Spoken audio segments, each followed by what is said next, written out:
Quelques révélations pour vivre des années sans limite. Alléluia. Christ a versé son sang précieux pour toi et moi, pour nous enfants de Dieu, parce que nous sommes enfants de Dieu, remplis du Saint-Esprit, afin que nous puissions vivre des années sans limite. C'est pour ça que Jésus a versé son sang. Alléluia. Et sans limite ne veut pas dire que tu n'auras pas de difficultés. Sans limite veut dire que lorsque tu auras des difficultés, la puissance du sang de Jésus vient apporter la réponse à la difficulté. Je dis la puissance du sang de Jésus vient apporter la réponse à la difficulté. Parce que toutes les difficultés que nous pouvons rencontrer sur cette terre, Jésus a versé son sang pour elles. Alléluia. Il n'y a aucune difficulté pour laquelle Jésus n'a pas versé son sang. Alors réalise aujourd'hui que tu as dans le sang de Jésus, le sang de Jésus renferme toute la puissance pour vaincre les difficultés que tu peux rencontrer. À partir d'aujourd'hui, jusqu'à la fin de tes jours. Tout dépend de comment tu vas te positionner. Tout dépend de comment tu vas réagir face à la difficulté. Tout dépend de ce que tu vas faire face à la difficulté. C'est la manière dont tu réagiras qui déterminera si tu auras du succès, si tu remporteras du succès ou pas. Christ a versé son précieux sang pour nous, afin que chaque enfant de Dieu rempli du Saint-Esprit vive des années sans limite. Et si tu décides de croire fermement la parole de Dieu que tu reçois aujourd'hui, je crois que tu vivras à partir de ce jour de grandes victoires dans divers domaines de ta vie.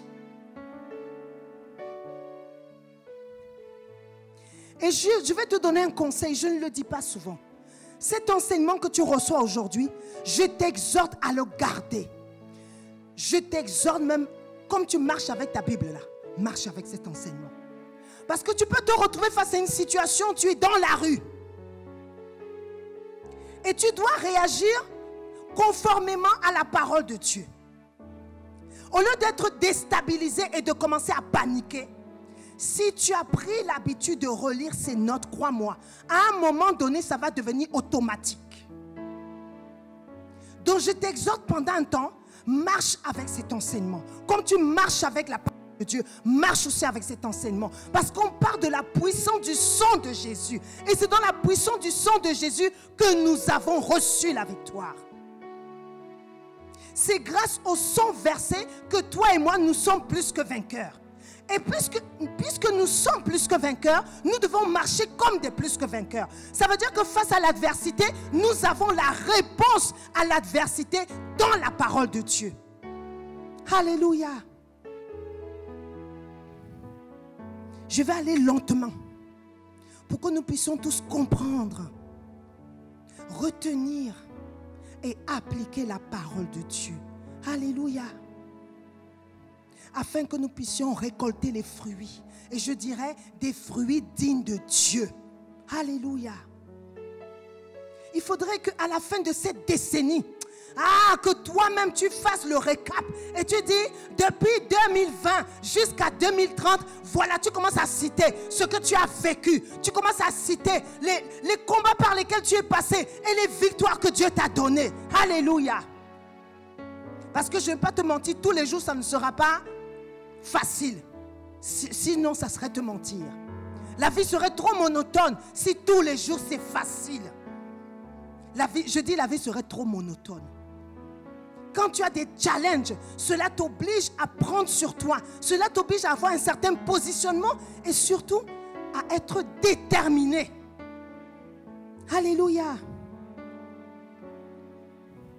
Christ s'est sacrifié en offrant son sang pour que toute limite soit ôtée de nos vies pour toujours. À cause du sang versé, Christ a brisé pour toujours toute limitation dans nos vies. Je dis à cause du sang versé, Christ a, alléluia, il a brisé toute limitation pour toujours. Ce n'est pas de temps en temps, c'est pour toujours. Ce n'est pas pour une fois, c'est pour toujours. Et vous savez que j'aime les proclamations. Parce que, comme le dit souvent mon époux, j'aime le répéter, le combat spirituel, c'est parole contre parole. Alléluia. L'ennemi vient avec une parole qu'il injecte dans ta pensée. Et toi aussi, tu viens avec la parole de Dieu et tu la lui retournes, comme Jésus a fait. Donc on va proclamer la parole. Parce que la parole, elle est source de vie. La Bible nous dit que la parole est esprit et vie. Donc dans la parole, il y a la vie. Alléluia. Et tu vas répéter après moi si tu es d'accord. À cause du sang versé, Christ a brisé pour toujours toute limitation dans ma vie. J'affirme que les limitations ont été ôtées pour toujours. Au nom de Jésus-Christ, Amen.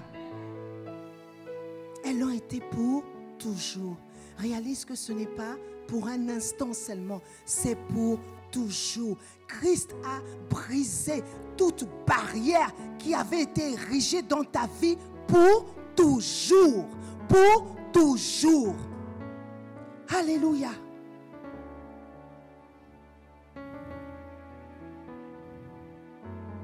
Et maintenant, je t'exhorte également à répéter après moi. Jésus a versé son sang et a détruit toute barrière érigée contre moi. À cause de son sang, je proclame de mes lèvres que toute barrière qui jusqu'à aujourd'hui agissait encore dans ma vie est brisée cet après-midi, maintenant et pour toujours. Au nom de Jésus-Christ, Amen. En es-tu réellement conscient, bien-aimé? Vous savez, lorsqu'on accepte Christ, la première chose que Dieu fait, c'est qu'il change notre mentalité. Il transforme notre mentalité. D'ailleurs, la Bible nous dit que nous avons le renouvellement de notre intelligence. Notre intelligence est renouvelée en Christ. Alléluia. Afin que notre mentalité s'ajuste à la mentalité de Dieu. Alléluia. Alors la première révélation pour vivre des années sans limite, Jésus a versé son sang par sa sueur pour tous les soucis liés à l'âme. Sois béni, Sem. J'aime bien ce que tu es en train de faire. Sois béni abondamment.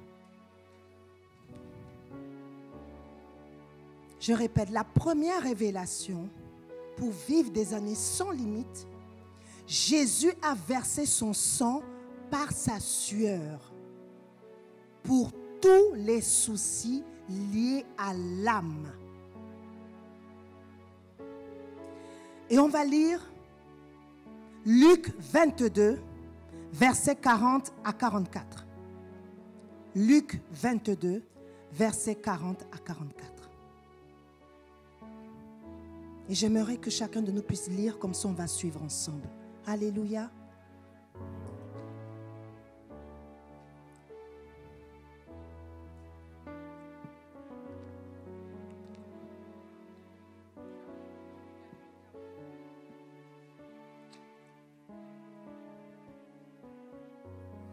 Luc 22, versets 40 à 44. Je lis la parole.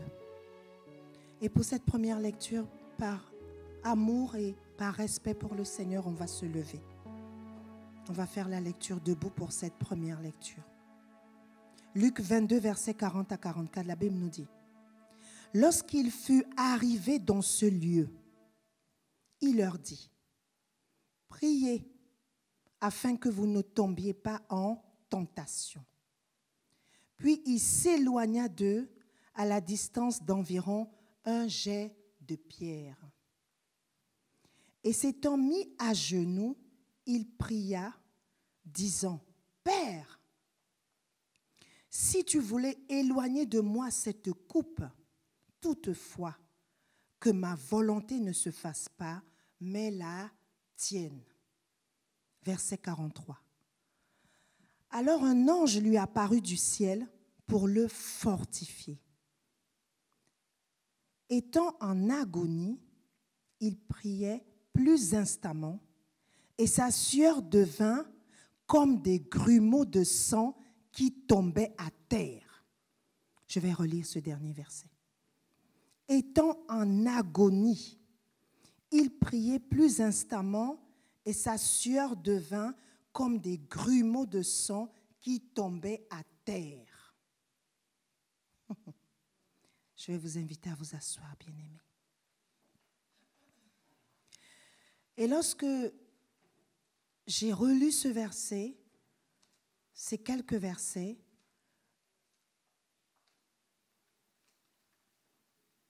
le passage intitulé dans la Bible « Agonie de Jésus dans le jardin de Gethsémani ».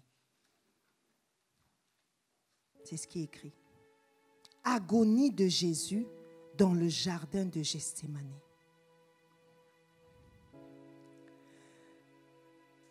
Cela veut dire qu'à Gethsémani, Jésus a vécu une grande agonie. Et j'ai pris le temps de regarder la définition d'agonie. Et le dictionnaire nous dit, c'est un moment d'une extrême souffrance morale, entraînant un très grand abattement spirituel et parfois certaines répercussions physiques, mais non nécessairement la mort immédiate. Un moment d'une extrême souffrance. Une souffrance à l'extrême. C'est cela l'agonie. Et c'est ce que Jésus a vécu dans le jardin de Gethsémani. Et effectivement, la mort de Jésus n'a pas été immédiate. Elle s'est faite plus tard. Mais avant que la mort physique n'arrive, il a agonisé. Donc il a vécu une extrême souffrance. Réalise, bien-aimé, que Jésus a vécu une extrême souffrance pour toi et moi, pour l'humanité tout entière, pour ceux qui sont sauvés et même pour ceux qui ne le sont pas encore. Jésus a vécu une extrême souffrance. Jésus a été angoissé de façon épouvantable. Il était en proie au tourment intérieur. Et tout ceci l'a conduit à verser son sang.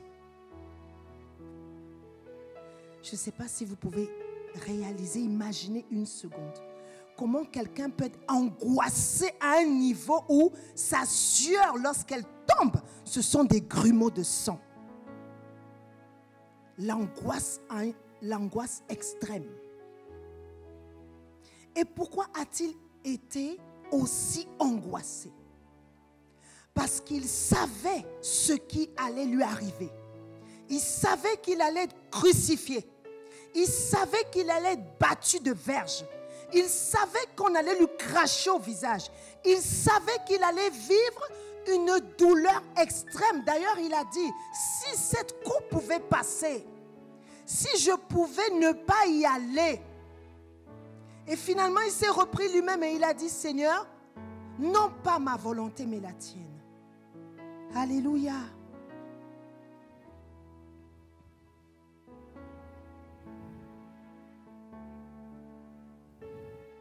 La souffrance de Jésus était, j'ai envie de dire, pour nous humains, je pense qu'on n'arrive pas à l'imaginer vraiment. Parce que lorsque je relisais ces versets, je me suis posé la question de savoir comment est-ce que la sueur de quelqu'un peut se transformer en sang. La sueur. La Bible nous dit au verset 44. Étant en agonie, il priait plus instamment et sa sueur devint comme des grumeaux de sang qui tombaient à terre. Donc la sueur, ce n'était plus, la sueur elle est salée. Donc cette sueur qui est salée est devenue le sang. Donc la sueur est de couleur incolore. Mais cette couleur incolore s'est transformée en sang. Waouh! À cause de l'extrême souffrance. Mais cette souffrance que Jésus avait à ce moment-là, ce n'était pas une souffrance physique. C'était une souffrance morale. C'était une souffrance de son âme. C'était une souffrance intérieure. Alléluia. Ce n'était pas une souffrance physique, puisqu'il n'était pas encore allé à la croix. On ne l'avait pas encore arrêté. Jésus n'avait pas encore été arrêté. Il était avec ses disciples. La Bible nous dit qu'il était avec ses disciples à ce moment-là. Et il s'est éloigné un peu de ses disciples pour aller prier. Donc il n'était pas dans une situation de détresse physique. Mais il vivait une grande détresse physique. Je ne sais pas si vous arrivez à imaginer un peu.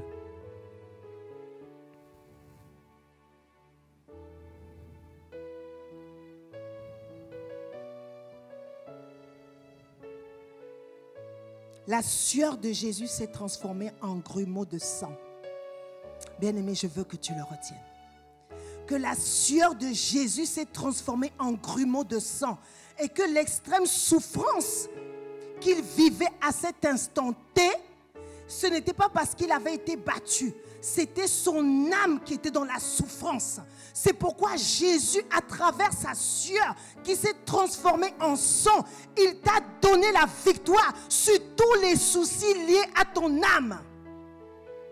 Je répète, il t'a donné la victoire sur tous les soucis liés à ton âme. Est-ce que tu réalises que lorsque le sang de Jésus a été versé à travers cette sueur qui s'est transformée en grumeaux de sang, Jésus t'a donné la victoire sur toute dépression, sur toute oppression, sur toute répression, sur tout ce qui peut affecter ton âme.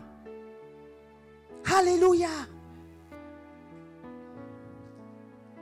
Lorsque j'ai relu ce verset, oh bien-aimé, j'ai réalisé ô combien Jésus a versé son sang pour toutes les difficultés liées à mon âme.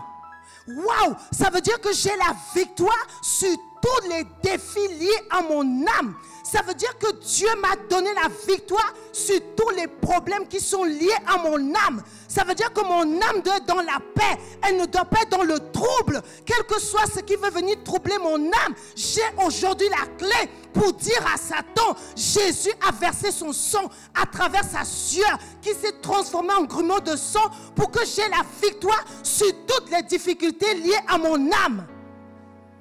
Alléluia. Et crois-moi, c'est quelque chose de puissant. À partir d'aujourd'hui, viens t'asseoir ici. Viens t'asseoir ici, maman Élise. Et ne tombe pas, pardon. À partir d'aujourd'hui, réalise que Jésus a versé son sang. La sueur s'est transformée. Je le répète pour que tu...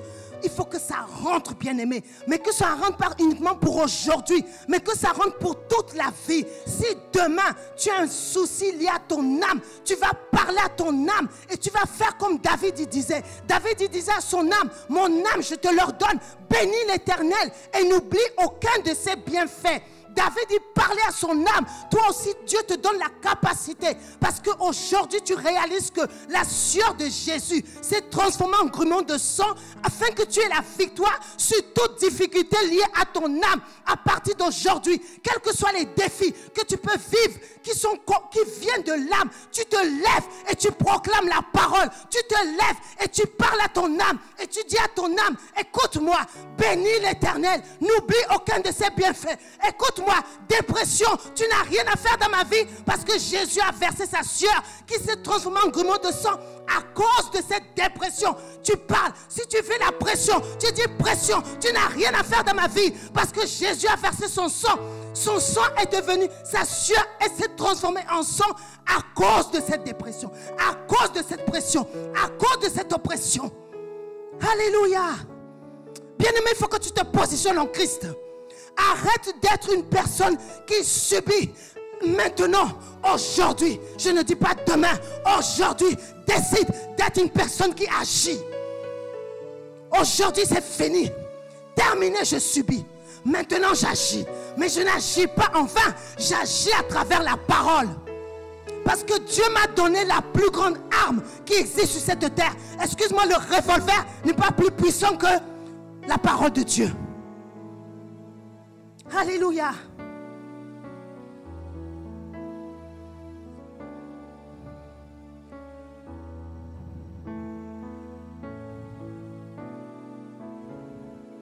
Vous savez, il y a des personnes qui vivent, qui ont des problèmes psychologiques.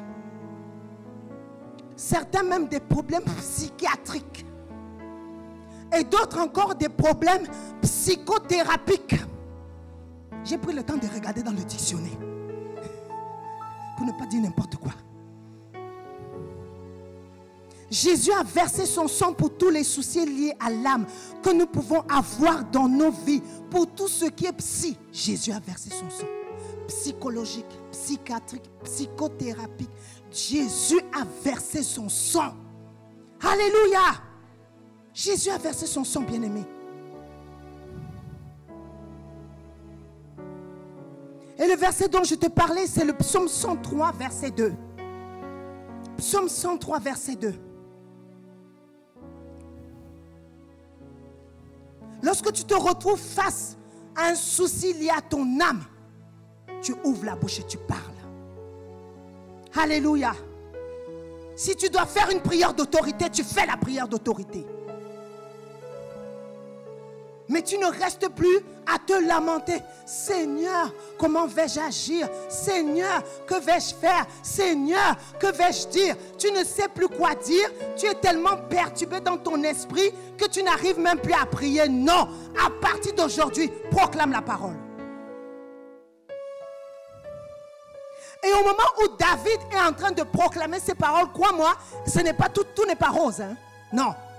Il est en train de vivre une grande tribulation. Mais il a fait quoi? Il n'a pas commencé à se lamenter. Il a dit, mon âme, bénis l'Éternel. Et n'oublie aucun de ses bienfaits. Il dit aucun. Alléluia. Toi aussi tu fais pareil, tu parles à ton âme. Et tu lui ordonnes de se conformer à la parole de Dieu qui correspond à ta situation.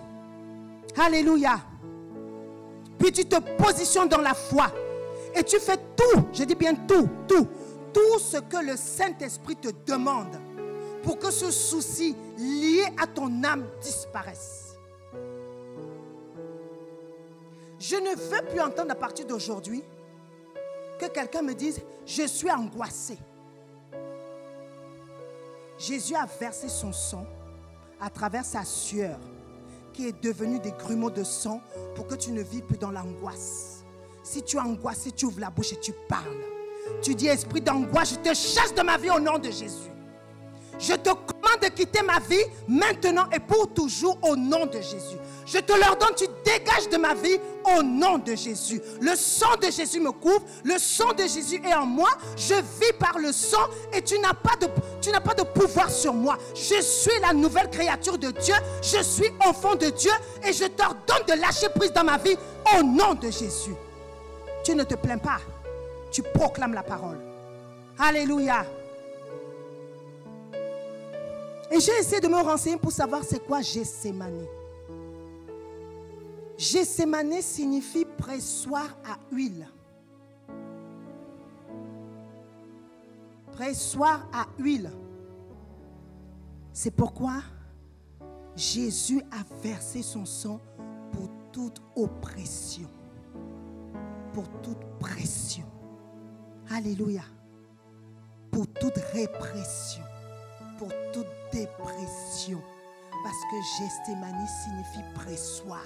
Ça veut dire on presse l'huile. Gethsémani signifie pressoir à l'huile. Donc c'est un lieu où on presse l'huile.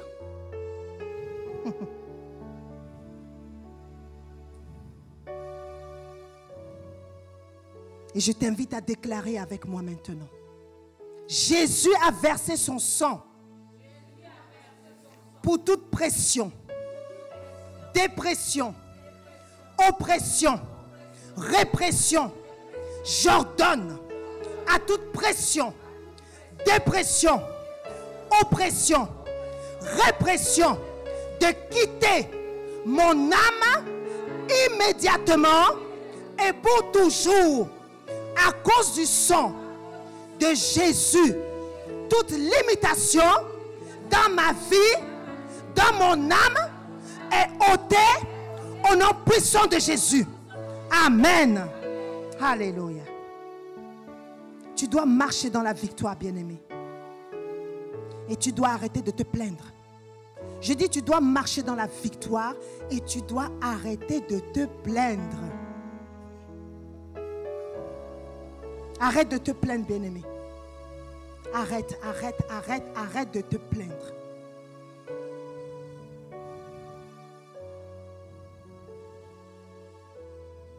Et tu ne dois plus avoir peur.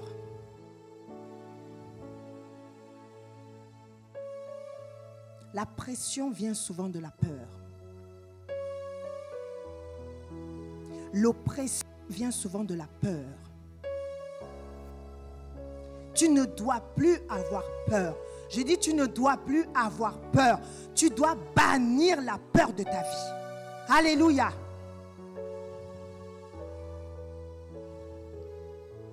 Je dis, tu ne dois plus avoir peur. Tu dois bannir la peur de ta vie. Il a pris ta peur pour te donner l'assurance. Il a pris ta peur pour te donner l'assurance. Alléluia. Et j'aimerais que tu déclares après moi, Jésus a versé son sang. Il faut que tu le fasses avec conviction. Ne le fais pas comme si on te forçait. Fais-le avec conviction. La Bible dit, c'est de l'abondance du cœur que la bouche parle. Alléluia. Alors je veux que tu le fasses avec conviction, avec détermination. Jésus a versé son sang pour toute peur. Jésus a versé son sang pour toute peur. Esprit de peur, ce soir, je te l'ordonne. Tu quittes ma vie. Au nom de Jésus, esprit d'assurance, je t'appelle. Viens dans ma vie. Viens dans ma vie. Maintenant et pour toujours. Au nom puissant de Jésus. Amen. Alléluia. C'est comme ça qu'il faut répéter. La Bible dit, résistez au diable et il s'enfuira loin de vous. Alléluia. Si tu as le sentiment à un moment donné que tu as à nouveau peur, bien-aimé, souviens-toi d'aujourd'hui et de ce que tu as déclaré. Et déclare à nouveau. Parce que l'ennemi, il pourra encore revenir demain et mettre une situation qui pourrait te faire avoir peur. Mais tu te rappelleras qu'aujourd'hui, l'esprit de peur a été brisé pour toujours. Donc tu ouvres ta bouche et tu parles à nouveau. Et à force de parler un jour, puisque la Bible te dit de résister, il s'enfuira. L'esprit de peur s'enfuira. Philippiens 4, versets 6 et 7. Tu dois résister avec une foi ferme, pas avec une foi vacillante. Il faut que ta foi soit ferme, assise, forte. Alléluia. Philippiens 4, versets 6 et 7 nous disent: ne vous inquiétez de rien. Ne vous inquiétez de rien. Mais en toute chose, faites connaître vos besoins à Dieu par des prières, des supplications, avec des actions de grâce. Et la paix, la paix, la paix, la paix, la paix qui surpasse toute intelligence gardera vos cœurs et vos pensées en Jésus-Christ. Dieu te dit, ne t'inquiète plus. Ésaïe 54, verset 14. Ésaïe 54, verset 14. Aujourd'hui, Dieu te dit, plus d'inquiétude. Plus d'inquiétude. Aujourd'hui, c'est l'assurance. L'assurance que je suis enfant de Dieu. L'assurance que je vais réussir. L'assurance que je vais m'en sortir. L'assurance que les défis que je vis, je vais les relever. L'assurance que les challenges qui sont devant moi, je vais les remporter. L'assurance que toute adversité, alléluia, j'ai la victoire sur l'adversité et l'adversité ne peut pas résister. Ne peut pas résister, elle va se soumettre au nom de Jésus. Alléluia. Ésaïe 54, verset 14 nous dit: bannis l'inquiétude. Bannis, bannis, bannis. Bannis l'inquiétude, ça veut dire que ce n'est pas le Saint-Esprit qui va venir bannir l'inquiétude. Toi-même, Dieu te dit, bannis l'inquiétude. Bannis l'inquiétude. Dieu te parle cet après-midi, te dit, ma fille, mon fils, bannis l'inquiétude, car tu n'as rien à craindre. C'est ce que le verset dit, ce n'est pas moi. Car tu n'as rien à craindre. Bannis l'inquiétude car tu n'as rien à craindre. Et la frayeur car elle n'approchera pas de toi. De quoi as-tu peur? La Bible dit que la frayeur n'approchera pas de toi. Alléluia.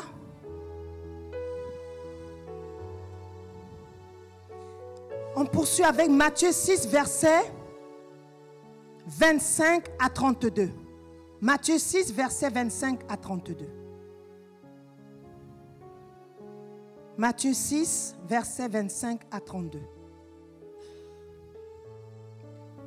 C'est pourquoi je vous dis, ne vous inquiétez pas pour votre vie, de ce que vous mangerez, ni pour votre corps, de quoi vous serez vêtus.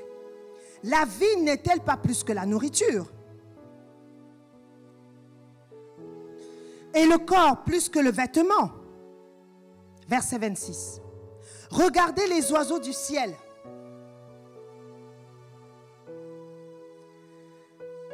Ils ne sèment ni ne moissonnent. Et ils n'amassent rien dans des greniers. Et votre Père céleste les nourrit. Ne valez-vous pas beaucoup plus qu'eux? Excuse-moi. Est-ce que les oiseaux qui sont dans le ciel amassent de la nourriture? La Bible nous dit non, ils n'amassent pas. Donc tu ne dois pas t'inquiéter de quoi tu vas manger. Parce que si Dieu arrive à nourrir les oiseaux, tu n'es pas un oiseau. Il te dit, est-ce que tu ne vaux pas bien plus qu'un oiseau? Donc tu ne dois pas t'inquiéter de ce que tu vas manger. Tu ne dois pas t'inquiéter de ce que tu vas boire. Tu ne dois pas t'inquiéter de comment tu seras vêtu. Alléluia. C'est ce que la Bible te dit. Même si tu es au chômage, tu ne dois pas t'inquiéter de comment tu vas vivre.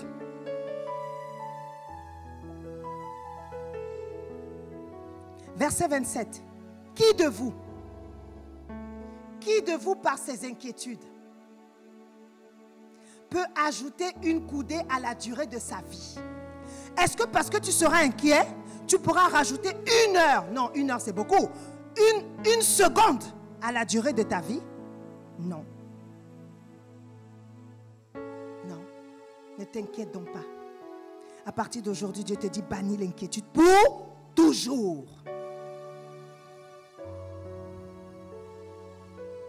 Et pourquoi vous inquiétez au sujet du vêtement? Considérez comment croissent les lys des champs. Ils ne travaillent ni ne filent. Cependant, je vous dis que Salomon, même dans toute sa gloire, n'a pas été vêtu comme l'un d'eux. Dieu te dit que les lys des champs sont vêtus. Donc toi, est-ce que tu ne dépasses pas les lys des champs? Ne t'inquiète donc pas pour ce que tu mettras comme vêtements. Alléluia. Ne t'inquiète pas de ce que tu mettras comme vêtements.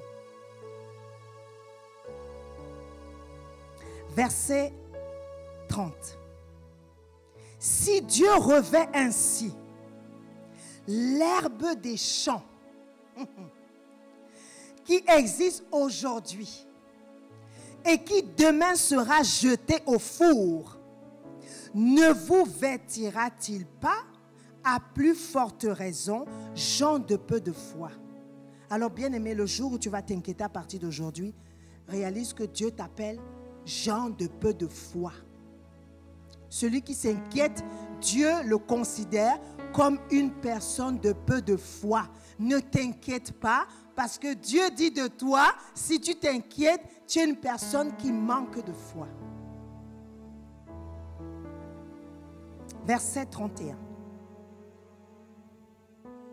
Ne vous inquiétez donc point et ne dites pas, que mangerons-nous?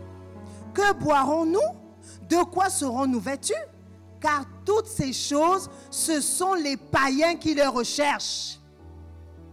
Donc si ta priorité c'est qu'est-ce que je vais manger? Qu'est-ce que je vais boire? De quoi serai-je vêtu? La Bible te considère comme un païen. Ce n'est pas moi. C'est la Bible. Car toutes ces choses, ce sont les païens qui les recherchent. Votre Père Céleste sait que vous en avez besoin. Ton Père Céleste sait que tu as besoin de manger, de boire, d'être vêtu, d'être chauffé, de vivre dans un endroit paisible. Dieu le sait. Alléluia. Répète après moi. À compter d'aujourd'hui, je décide de ne plus m'inquiéter. À compter de ce jour, j'arrête de m'inquiéter. Je décide de faire confiance au Seigneur. Quel que soit ce que je vis, à partir de cette année, répète bien, à partir de cette année, je vis des bénédictions sans limite. Au nom puissant de Jésus. À partir de cette année, je vis des bénédictions sans limite. Au nom puissant de Jésus. Amen. Alléluia. La seconde révélation.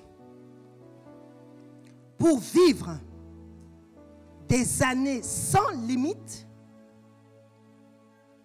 Jésus a versé son sang pour toutes les maladies. La seconde révélation pour vivre des années sans limite, Jésus a versé son sang pour toutes les maladies. Alléluia.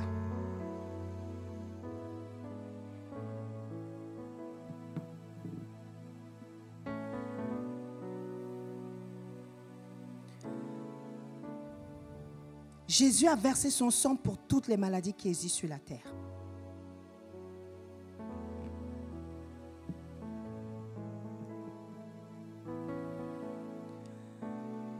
Jésus a versé son sang pour la maladie dont tu souffres.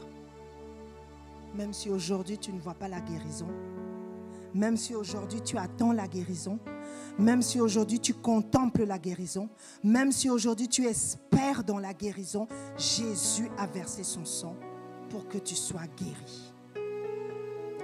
Jean 19, verset 1. Jean 19, verset 1. Alors Pilate prit Jésus et le fit battre de verges. Et les verges dont ce verset parle, ce sont des lianes au bout desquelles il y a des pointes métalliques. Je répète, les verges dont il est question dans ce verset, ce sont des lianes au bout desquelles il y a des pointes métalliques.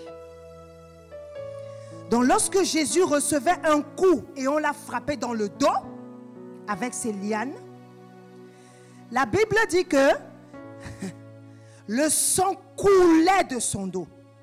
Parce que les pointes métalliques qui étaient au bout de ces lianes transperçaient son dos.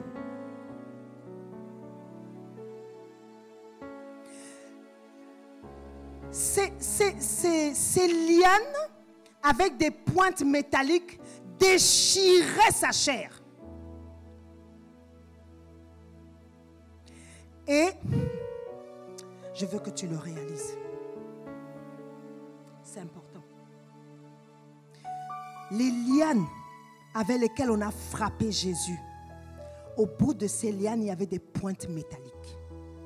Donc lorsqu'on donnait un coup,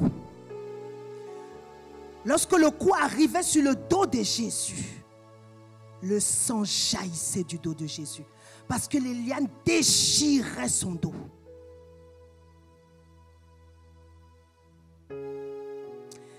Poursuivons avec Psaume 120, Psaume 129, verset 3. Tu vas bien comprendre. Psaume 129, verset 3. Psaume 129, verset 3.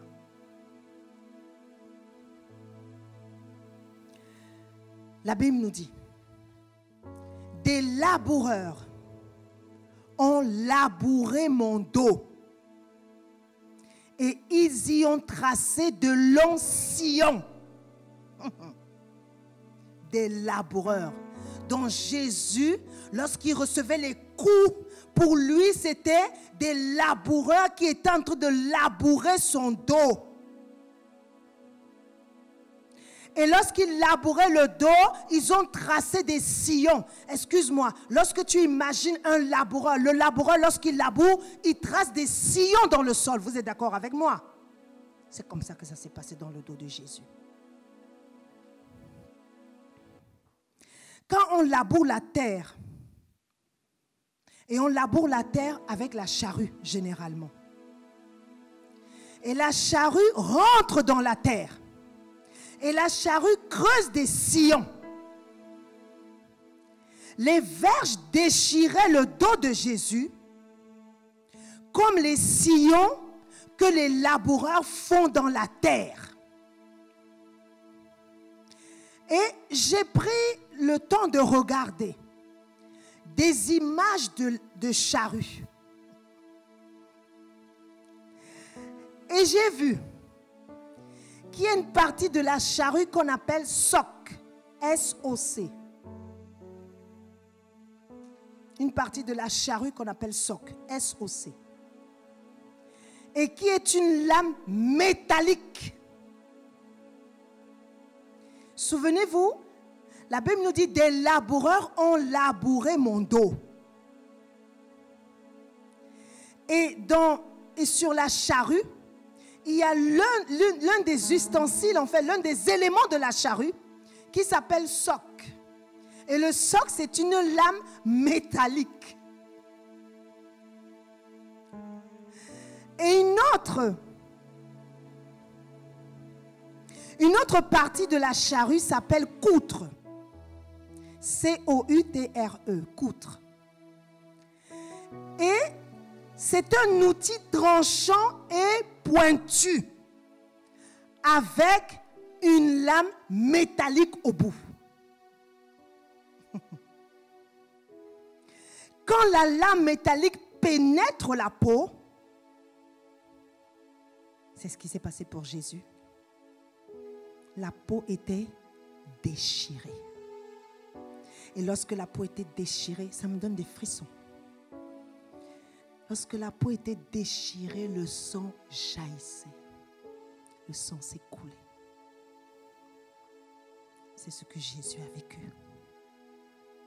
Pour toute maladie qui a sur cette terre. Ésaïe 53, verset 5. Ésaïe 53, verset 5. Mais il a été blessé. Ésaïe 53, verset 5. J'aimerais que vous lisiez avec moi.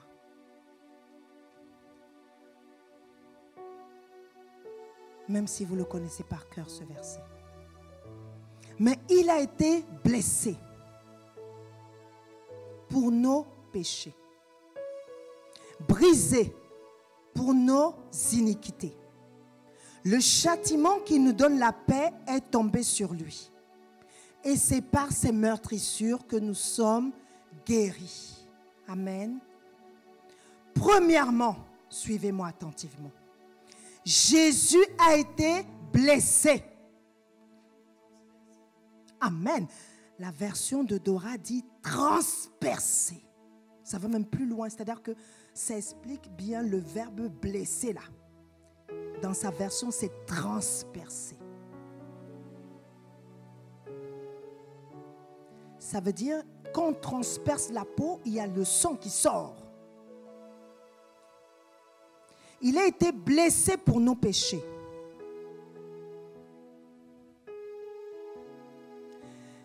Jésus a été blessé pour que tu ne vives plus dans le péché.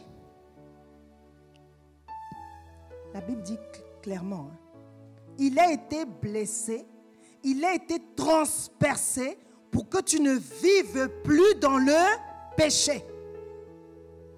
Pour que tu abandonnes la vie de péché. Il a été blessé pour que tu ne pratiques plus le péché. Il a été blessé pour que tu ne pratiques plus le péché. Et quand on devient enfant de Dieu, la première chose qu'on fait, c'est qu'on rompe avec le péché. Parce qu'on n'est plus un être charnel. On devient un être rempli du Saint-Esprit. C'est pourquoi on doit rompre avec le péché. On doit divorcer avec le péché. On ne doit plus pratiquer le péché. Quand on était dans le monde, on pratiquait le péché. À partir du jour où on invite Christ dans sa vie, on rompt définitivement avec le péché. On ne pratique plus le péché. Alléluia. On rompt l'ancienne nature, la nature adamique. Et nous revêtons le vêtement de gloire qui nous est donné à cause de notre nouvelle naissance. Nous ne sommes plus nés de la chair. Lorsque tu deviens enfant de Dieu, tu n'es plus né de la chair. Alléluia. Tu es né de l'esprit. Et tu n'obéis plus du coup à la chair, tu obéis à l'esprit. Et pour obéir à l'esprit, il faut que tu lises le livre de vie qui te dit que dans ce livre, les versets qui sont écrits dans ce livre sont esprit et vie. Alléluia. Donc tu ne vis plus dans le péché, tu n'es plus dans la pratique du péché. Cela ne veut pas dire que tu ne pêches pas. Mais généralement, lorsque tu es devenu enfant de Dieu, lorsque tu commets un péché, immédiatement, le Saint-Esprit te reprend. À toi maintenant de dire. Ça peut être dans la rue. Où le Saint-Esprit, tu viens de commettre un péché, le Saint-Esprit te reprend en disant, là tu as menti. Tu dis, je vais demander pardon le soir. Lorsque je vais faire la prière avant de dormir. Non. Non, non. Lorsque le Saint-Esprit te reprend, même si c'est dans la rue, Seigneur, je te demande pardon. Parce que je reconnais que je viens de pécher contre toi. Je reconnais que je viens de mentir. Je reconnais que je viens de poser tel ou tel acte ou de dire telle ou telle chose. N'attends pas la prière du soir ou la prière du matin. Alléluia. Demande pardon aussitôt que le Saint-Esprit te met face à ton péché.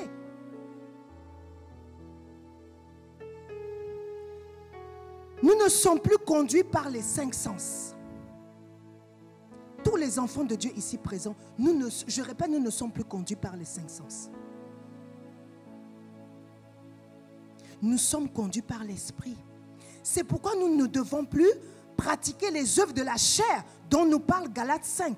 Notez juste, Galates 5, versets 19 à 21. Et je vous invite à aller le lire. Plusieurs vont dire, je connais. Va lire ça encore ce soir. Alléluia. Va lire. Ce n'est pas pour rien que je te demande d'aller lire. Va lire. Galates 5, versets 19 à 21. Maman Élise, note.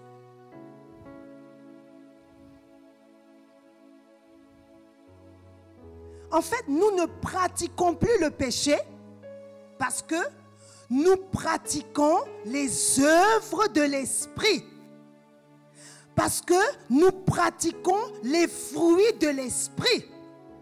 Nous ne pratiquons plus les fruits de la chair, mais lorsque nous devenons enfants de Dieu, nous pratiquons les fruits de l'esprit. Et je t'invite également à aller lire les fruits de l'esprit, Galates 5, versets 22 et 23.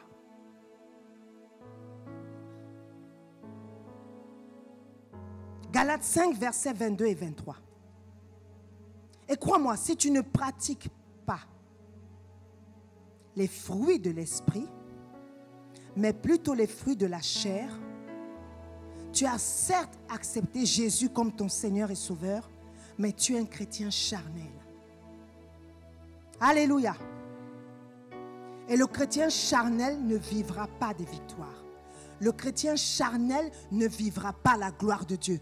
Le chrétien charnel n'expérimentera pas la puissance de Dieu. Parce que Dieu déteste le péché. Dieu est le péché. Il aime le pécheur, mais il déteste le péché. Il y a une différence entre les deux. Dieu t'aime toi, bien que tu commettes le péché, mais il déteste le péché que tu commets. Il déteste le péché que je commets. C'est pourquoi nous devons continuellement faire quoi? Renouveler notre intelligence dans le Seigneur et notamment dans la parole. Continuellement. Si tu passes ton temps continuellement à lire la Bible, crois-moi, il y a beaucoup de péchés que tu éviteras de commettre. Parce que ton intelligence sera en permanence renouvelée. Alléluia. C'est pourquoi la Bible nous dit de méditer la parole jour et nuit. En méditant la parole jour et nuit, cela nous empêche de commettre le péché.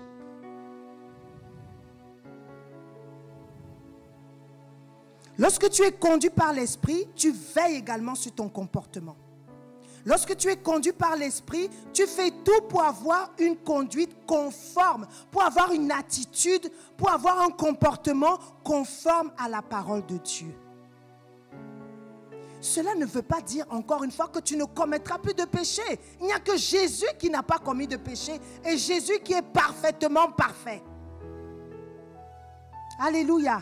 Comme je le dis souvent, nous sommes sauvés par grâce. Je suis sauvé par grâce. Tu es sauvé par grâce. Et Dieu nous fait grâce. Donc Dieu te fait grâce si tu décides aujourd'hui de rompre définitivement avec certains péchés, c'est-à-dire qui te retenaient dans la captivité. Le Saint-Esprit est en mesure de t'aider à te débarrasser totalement de ces péchés.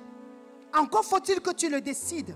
Parce que tout est une question de décision. Si tu décides, le Saint-Esprit va t'aider. Mais si tu ne décides pas, il ne fera rien. Et comme il est dans ton cœur, si tu ouvres la bouche et tu dis je décide, mais dans ton cœur c'est le mensonge que tu confesses des lèvres, je décide. Mais dans ton cœur tu dis je ne décide pas, rien ne se passera. Alléluia. Alors j'aimerais que tu répètes après moi. Si tu es déterminé aujourd'hui à rompre définitivement avec le péché, à ne plus pratiquer le péché, répète après moi.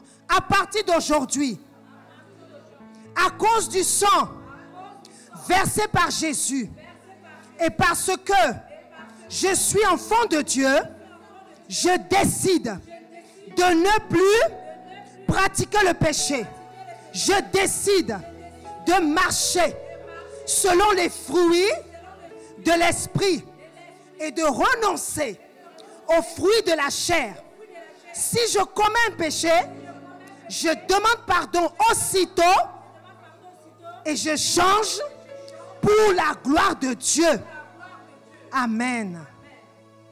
En second, Jésus a été brisé pour nos iniquités. Jésus a été brisé pour nos iniquités. Cela veut dire qu'il a été blessé intérieurement pour nos iniquités. Et les iniquités, c'est quoi? Les iniquités, ce sont les péchés dont nous avons hérité de nos pères, hérité de nos ancêtres. Cette malédiction de génération en génération, c'est ça les iniquités. Mais la Bible nous dit, parce que tu es devenu enfant de Dieu, parce que tu as décidé de rompre avec l'ennemi, parce que tu as décidé de dire adieu à Lucifer et de t'attacher à Christ, la Bible te dit que la malédiction de génération en génération n'a plus de place dans ta vie. Alléluia. Car Jésus a été brisé pour toutes tes iniquités. Il a été brisé pour toutes mes iniquités. Tout ce qui vient de nos ancêtres a été brisé à cause du sang de Jésus versé. Alléluia. Répète après moi. À partir d'aujourd'hui, à cause du sang versé par Jésus et parce que je suis enfant de Dieu, toute malédiction générationnelle est brisée immédiatement et pour toujours au nom puissant de Jésus-Christ. Je vis la bénédiction attachée à mon statut d'enfant de Dieu au nom de Jésus. Amen. Troisièmement, on est toujours dans Ésaïe 53, verset 5. Troisièmement, le châtiment qui nous donne la paix est tombé sur lui. Le châtiment qui nous donne la paix est tombé sur lui. Cela veut dire que la sanction qui nous procure la paix est tombée sur Jésus. Autrement dit, Jésus a versé son sang pour que tu reçoives la paix. Jésus a versé son sang pour que tu ne sois plus dans le trouble. Jésus a versé son sang pour que tu reçoives la paix. Répète maintenant après moi. Je pensais qu'il y avait plusieurs qui se seraient levés. Oh, je vois, oh non, non. Vraiment, vous n'honorez pas la parole. À partir d'aujourd'hui, à cause du sang versé par Jésus, et parce que je suis enfant de Dieu, je reçois la paix. Je reçois la paix intérieure. Je reçois la paix de tous côtés. Comme Josaphat l'a reçu pour lui et pour son royaume. Au nom puissant de Jésus, je proclame de mes lèvres que je vis la paix de tous côtés. Je marche dans la paix de tous côtés. J'expérimente la paix de tous côtés. Au nom de Jésus-Christ, amen.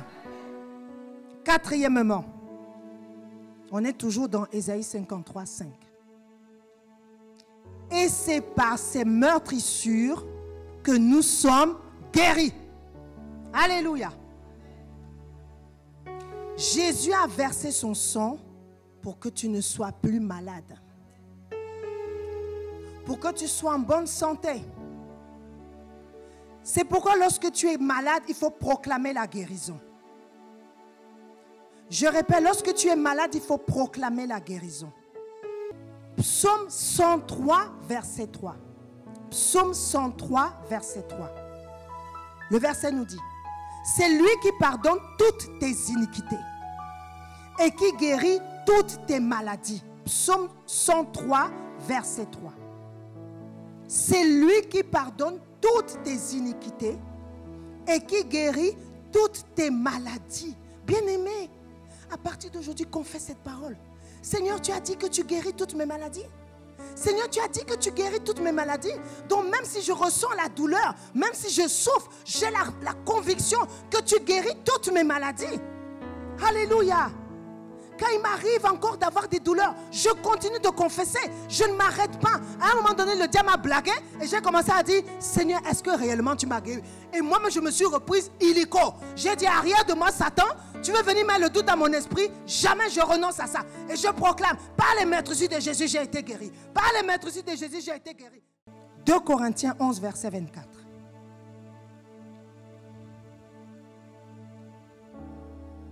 « 2 Corinthiens 11, verset 24. 40 coups moins 1. 5 fois, j'ai reçu des Juifs 40 coups moins 1. C'est Jésus qui parle. 5 fois, il a reçu des Juifs 40 coups moins 1, c'est-à-dire 39 coups. 39 coups donnés 5 fois, ça fait 195 coups au total. Et rappelez-vous, je vous ai dit, c'est avec des lianes, avec des pointes métalliques qui déchiraient le dos de Jésus. Donc Jésus a reçu 195 coups qui ont déchiré son dos et le sang sortait de son dos.